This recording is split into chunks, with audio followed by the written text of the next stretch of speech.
Je suis préoccupé par la situation en République démocratique du Congo depuis des années et c'est un sentiment partagé par presque tous mes prédécesseurs.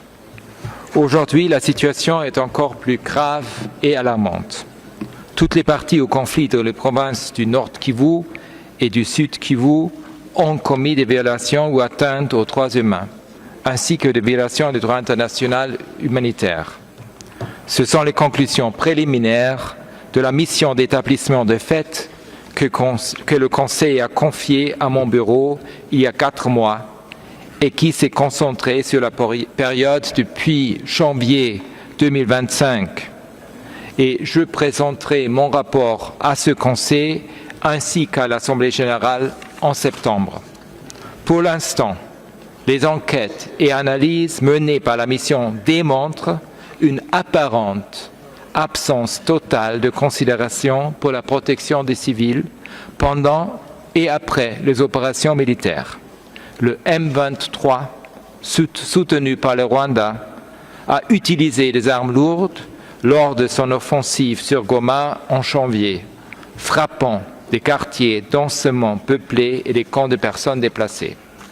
Quand les forces armées de la RDC se sont repliées, il y a eu un effondrement total de la chaîne de commandement, de contrôle et de discipline militaire.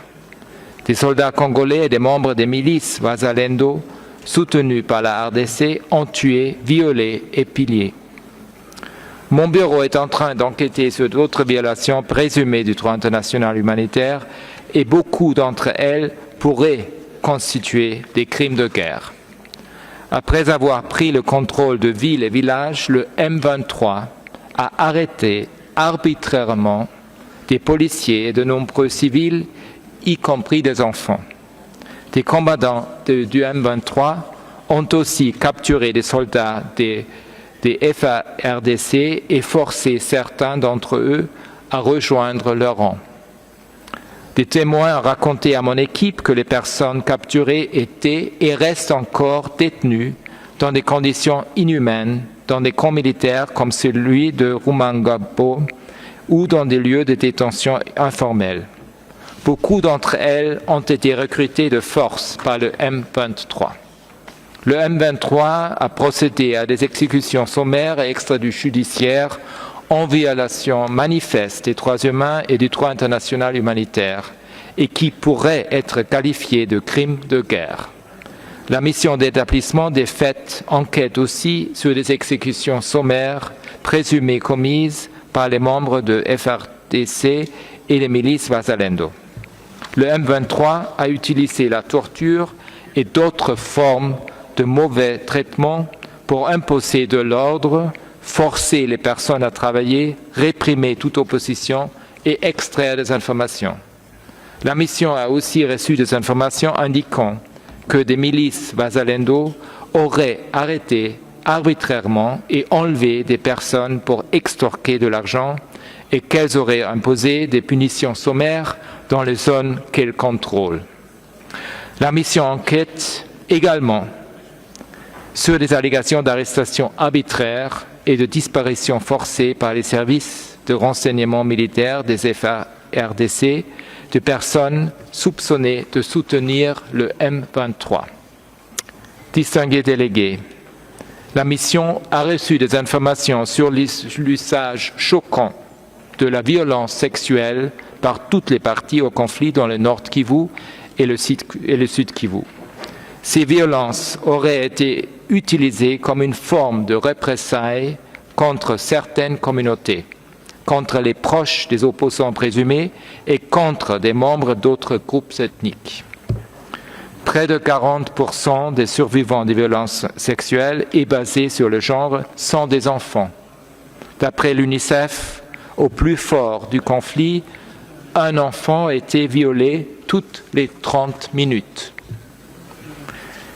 Ces victimes et survivants ont un accès limité, voire inexistant, aux soins et aux kits de prophylaxie post-exposition, car les parties au conflit ont détruit des centres de santé d'une manière répandue et les bailleurs de fonds internationaux ont réduit le financement humanitaire international.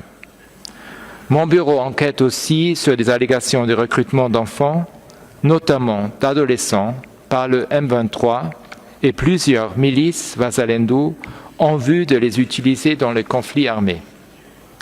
Distingués délégués, des centaines de milliers de personnes déplacées subissent les conséquences les plus graves des combats dans le nord Kivu et le sud Kivu. Environ 1 million de personnes ont été forcées de fuir leur domicile ou de se déplacer d'un site temporaire à un autre. Beaucoup de personnes déplacées ont raconté que des combattants du M23 les avaient obligés à démontrer leurs abris et à quitter les lieux. À Goma, début février, on leur a donné seulement 3 jours pour retourner dans leur village d'origine où beaucoup ont retrouvé leur maison détruite ou occupée. En mars de cette année, mon équipe a constaté que beaucoup de personnes déplacées, y compris celles qu'on a forcées à retourner dans leur village au nord Kivu et au sud Kivu, avaient de grandes difficultés à se nourrir et à accéder aux soins de base. Les combats ont causé de lourds dégâts aux écoles, aux hôpitaux et aux systèmes qui alimentent l'arrivée de l'eau, dans Masisi et Rutshuru par exemple. Les violences dans les provinces du nord Kivu et du sud Kivu ont réduit l'espace d'action pour les défenseurs des droits humains, la société civile et les médias. Mon bureau enquête sur des allégations de menaces de mort, de détention et d'autres représailles contre les défenseurs des droits humains, des journalistes et des membres de la société civile qui sont perçus comme critiques du M23. Ceci inclut des allégations de meurtre d'au moins 2 défenseurs des droits humains et de menaces contre les défenseurs des droits humains qui soutiennent les survivantes de violences sexuelles et basées sur le genre. Les autorités de la RDC ont suspendu l'accréditation de certains journalistes et menacé des poursuites judiciaires ceux dont les reportages sont jugés trop favorables au M23 et aux forces rwandaises. Le personnel de santé humanitaire est aussi menacé, intimidé et subit des violences. Avec les importantes coupures au financement humanitaire international, cela risque la transmission de maladies évitables comme la poliomyélite et la rougeole, bien au-delà des frontières de la RDC. Un exemple est particulièrement choquant. Dans la nuit du 28 février, des combattants du M23 ont attaqué 2 hôpitaux à Goma, l'hôpital de Ndosho et l'hôpital Heal Africa. D'après les informations reçues, ils auraient tiré à l'intérieur des bâtiments et enlevé 121 patients, les accusant d'être des soldats congolais ou des membres des milices Wazalendo. La plupart de ces personnes restent introuvables à ce jour. Distingués délégués, la mission documente des violations et atteintes aux droits humains d'une ampleur et étendue effroyable. Il est très préoccupant que les affrontements continuent sans répit dans le nord Kivu et le sud Kivu. J'appelle toutes les parties au conflit à s'engager immédiatement en faveur d'un cessez-le-feu et à reprendre les négociations et de respecter le droit international humanitaire et les droits humains. Je renouvelle mon appel au Rwanda à retirer ses troupes du territoire de la RDC et à cesser tout soutien au M23. J'appelle aussi tous les États qui ont une influence sur les parties au conflit à encourager le respect du droit international. Je les exhorte à faire tout ce qui est en leur pouvoir pour répondre à cette grave crise dans cette région et à soutenir les efforts de médiation pour trouver une solution durable, notamment en traitant les causes profondes de cette instabilité.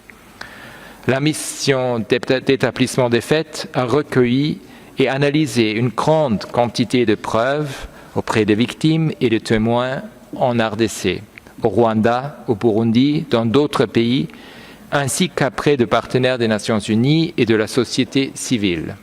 Ces éléments pourront servir à appuyer les mécanismes de justice. Mesdames et messieurs, aujourd'hui, à cause de la situation financière, la mission a pu fonctionner uniquement grâce au fonds de réserve de mon bureau.